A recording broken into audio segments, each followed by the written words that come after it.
네, 안녕하세요. 하이퍼 수학학원 강사 남상욱입니다. 오늘 2024학년도 시지고 1학년 중간고사 분석을 한번 시작해 보도록 하겠습니다.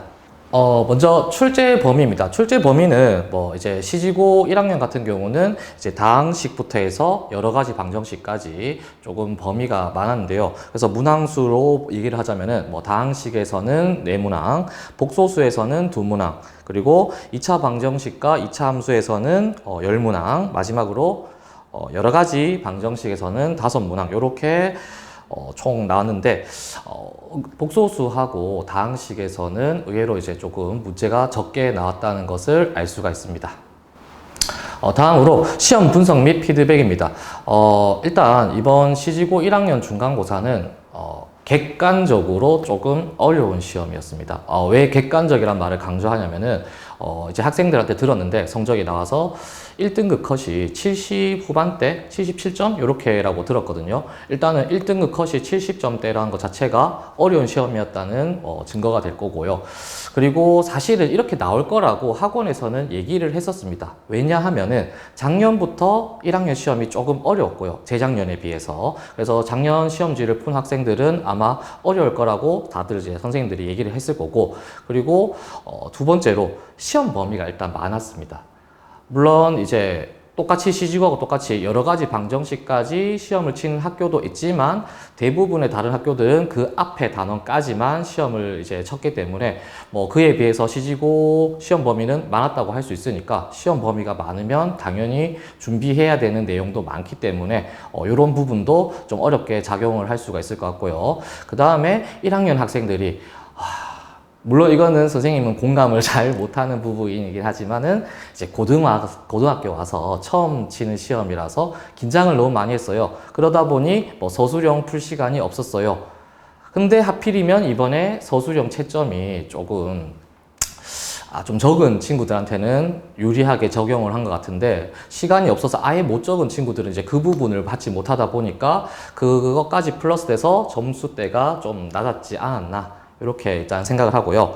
하지만 그럼에도 불구하고 이제 학원에 조금 잘 친 학생들은 아까 1등급 컷이 70점대라고 했는데 90점 이상을 맞아온 친구들도 있단 말이에요. 그 말인 즉슨 학원에서 대비를 한 문제들이 생각 외로 많이 나왔습니다. 제가 다른 학교면은 모르겠는데 시지고는 정말로 우리 학원에서 대비하는 내신 대비서 내용에서 겹치는 문제들이 많았고, 심지어 이제 직전 보강을 하면 이제 선생님들마다 다른 내용을 준비하겠지만은 직전 보강에서 준비한 내용들도 꽤 많이 나왔습니다.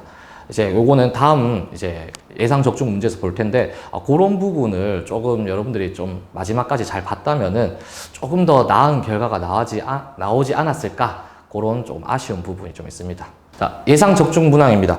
예상 적중 문항은 요 준비한 문항들 외에도 비슷한 문항들이 많은데, 일단은 어떤 거 위주로 준비했냐면은 아까 전에 얘기했던 것처럼 내신 대비서나 또는 직전 보강에서 정말로 숫자까지도 똑같은 문제가 있었거든요. 이제 이런 문제들이 나왔었는데, 자, 이런 문제들이 나왔다는 거는 뭐냐면은 우리가 내신 대비서의 이제 제일 장점이라고 한다면은 다른 학교 기출들도 풀어볼 수 있다. 그리고 시중에 있는 필수 유형들은 당연히 기본으로 있고 다른 학교 기출들도 풀어볼 수 있는데, 이제 그런 것들이 많이 적중했다는 게 이제 우리 학교 기출뿐만 아니라 다른 학교 기출들도 좀 풀어보는 그런 시간을 좀 가져야 되지 않을까 싶고, 마찬가지입니다. 이어서 나오는 적중 문제들. 그래서 대부분의 문제들이 우리 내신 대비서에 비슷하게나마 또는 정말 똑같은 것도 있습니다. 예를 들어서 아까 전에 지나갔는데 9번 같은 경우, 중간고사 9번 같은 경우는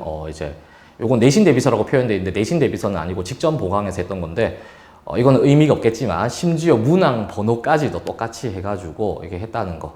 그래서 여러분들이 조금만 꼼꼼하게 봤다면은 충분히 맞출 수 있지 않았을까 하는 마음으로 이렇게 적중 문제를 준비했습니다. 자, 그래서 마지막으로 이제 이번 시험을 바탕으로 기말고사는 이제 어떻게 대비를 해야 되느냐. 방금 적중 문제에서 얘기했듯이 이제 기출 문제를 푸는 거는 이제 필수라고 생각을 합니다. 왜냐하면은 시지고 같은 경우는 이제 적중 문제가 많았다는 말이 아까도 얘기했지만 내신 대비서가 우리 학교 기출뿐만 아니라 다른 학교 기출들도 있는데 거기서 이제 비슷하게 나온단 말이 이제 우리 학교 거만 풀어서는 안 되고 다른 학교 거에도 어떻게 나오는지 조금 폭넓게 보는 게 필요할 것 같고 요거 플러스 이제 이런 경우가 있어요.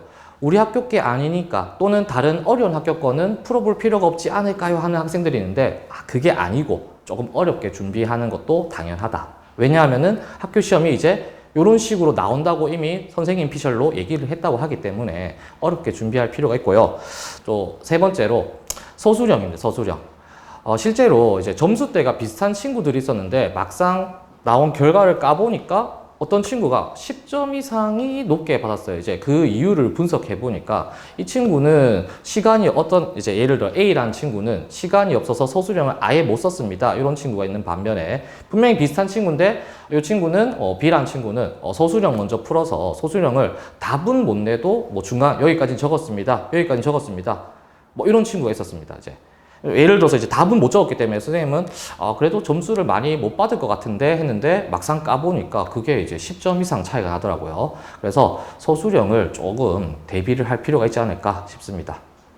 그리고 마지막으로 이게 1학년들은 특히 이제 뭐 고등학교 시험 선생님은 중학교 시험이나 고등학교 시험이랑 똑같다고 생각하는데 이게 이상하게 고등학교 시험이라고 긴장하는 친구들이 좀 많이 있는 것 같아요. 여러분들 이 시험 물론 중요한데 그렇다고 이렇게까지 긴장할 필요는 없고 특히나 마지막까지 아까 얘기했듯이 직전에 대비한 게 제일 기억에 오래 남을 텐데 그 직전에 여기까지만 할게요 포기할게요 이런 말은 조금 안 했으면 좋겠어요. 마지막까지 우리가 최선을 다해가지고 왜냐하면 여태까지 열심히 달려왔는데 마지막에 포기하는 건 좀 아깝잖아요. 그래서 다음 기말고사 때는 그런 부분 없이 마지막까지 끝까지 최선을 다해서 서술형도 잘 대비해서 중간고사 때보다는 좋은 점수를 받을 수 있기를 한번 희망하겠습니다. 예. 그래서 시지고 분석은 이걸로 마무리하도록 하겠습니다. 감사합니다.